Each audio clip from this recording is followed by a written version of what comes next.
think of something that, when you think about it, really kind of gets you upset. You know, when you, the thought of it kind of, you know, you feel the steam starting to come out your ears, your eyeballs wanting to explode. You feel really upset. It doesn't matter what it is, but I want you to think of something, and now, for having said that, how many of you thought of something? Did anything come to your mind? Okay, I need 4 volunteers. I need 4 volunteers. So 1, 2, 3, 4. Okay, so just stay where you are. So, this chair, this chair. So what I'm going to, if you don't mind, I'd like you to tell me, I'm going to have each one of you come up and tell me a little bit about the thing that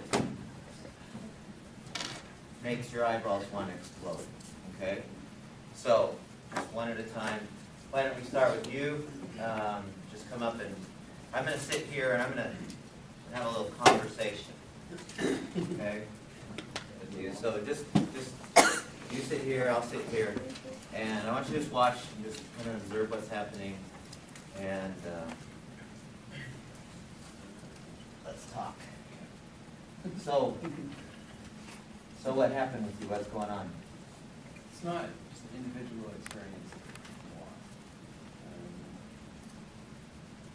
People don't park. It drives me insane. I don't know. I just think of it as a common courtesy. In my car, I keep a post-it pad, and if I see someone that parked crooked that affects me, I write, if you can't park it, don't drive it, and I stick it on the car. Excuse me. Okay. Yeah. Hold on. Oh, okay. Just go ahead. So yeah, I just stick a post-it on there. So. Oh, hold on. Yeah.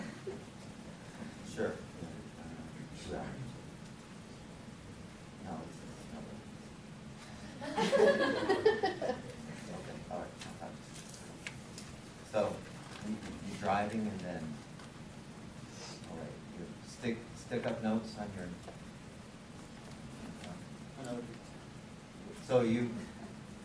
Okay. So keep going. Anywhere, whether it's a store, I just think it's a common courtesy. You can't part of it.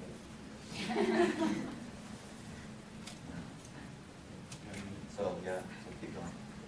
That's pretty much it. Stop my chest. Well, that's it? Yeah. Okay. All right. Thanks. Okay. One of you said. That's it.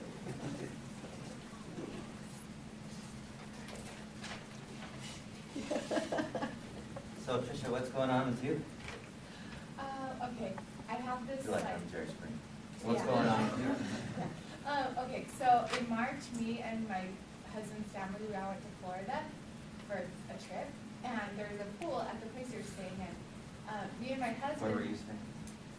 We actually rented out like a house for the whole family, so everybody had Rented a a whole bedroom. house? Yeah, you can do that, and it had its own pool and everything. It's actually. Is it on the beach or something? No, it wasn't. Oh. Can I keep going? Yeah, go ahead. So we were doing chicken fights in the pool. You know, that is where one person on top of the shoulders, and then you have to try to. I heard that was really dangerous. Well, it is when you go against me and my husband, because we're at. Was the pool big enough so you didn't push them over the side? Yeah. Or something, and push them over, they would. Can I keep going? Yeah. Are you gonna interrupt me? No. So my brother-in-law and his wife, they wouldn't go against us, and me and my husband are unbeatable. Like, Against you? they wouldn't take the challenge to do the thing. Maybe they were afraid. And well, this Losing. is what happened. His wife, so my brother's sister-in-law, she was all, "Oh, I don't want to hurt your wife. I don't want to hurt your wife." And she just kept saying it like I'm a wuss or something. And I'm like Amy, you're just scared. And she just kept saying it. It just takes me off into this day. Like every time I see her, I'm like, I'll kill you. Maybe you should have talked to her or something before beforehand or after and explain to her.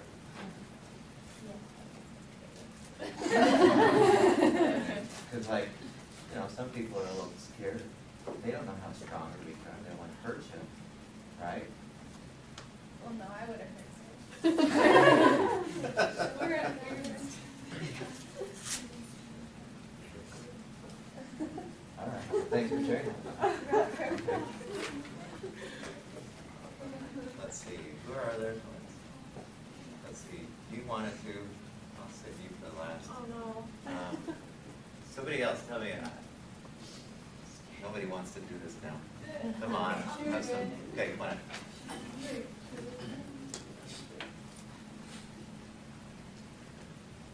Okay. So Shanae, what happened? What's going on with you?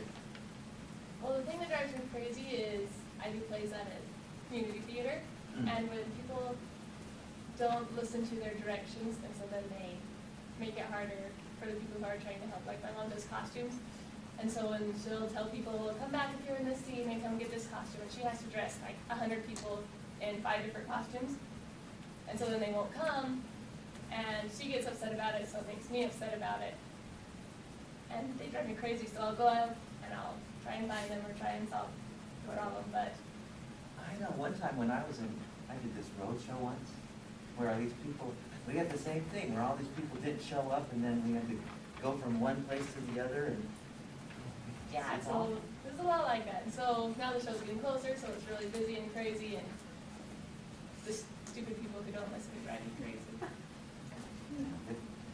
I had this one time, it was like, I was trying to tell my kids that they needed to get to school this morning, and they just wouldn't listen. They just want, my son likes to play the Wii all the time, He just loves playing the Wii, and he won't stop. And I say, Mom, let's get to school.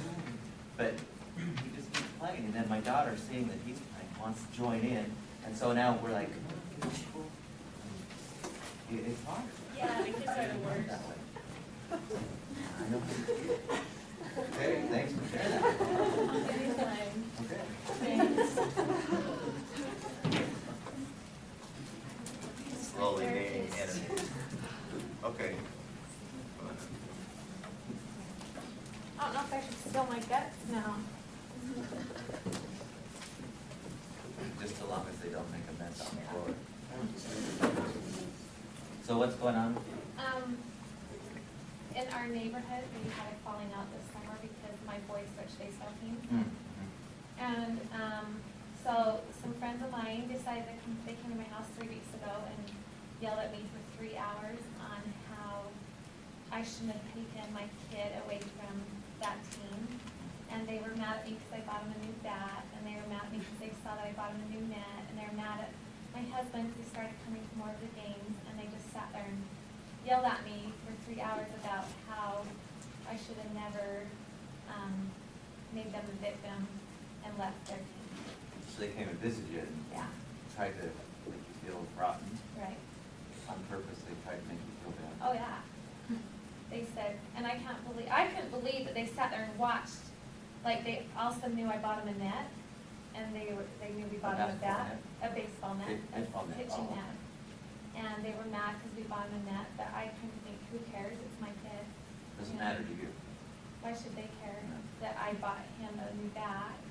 But they just, yelled at me up and down, and they said, you think your son's up here, and our kids are down here, and all sorts of stuff for about 3 hours, and how selfish I was to take him away from that baseball team. So you felt like you weren't really, these friends of yours weren't necessarily friends anymore or something? No, they've been my friends for 10 years, and they are all just as they said, I ruined Dylan's life and his friendships with all their kids now since we took him off that team.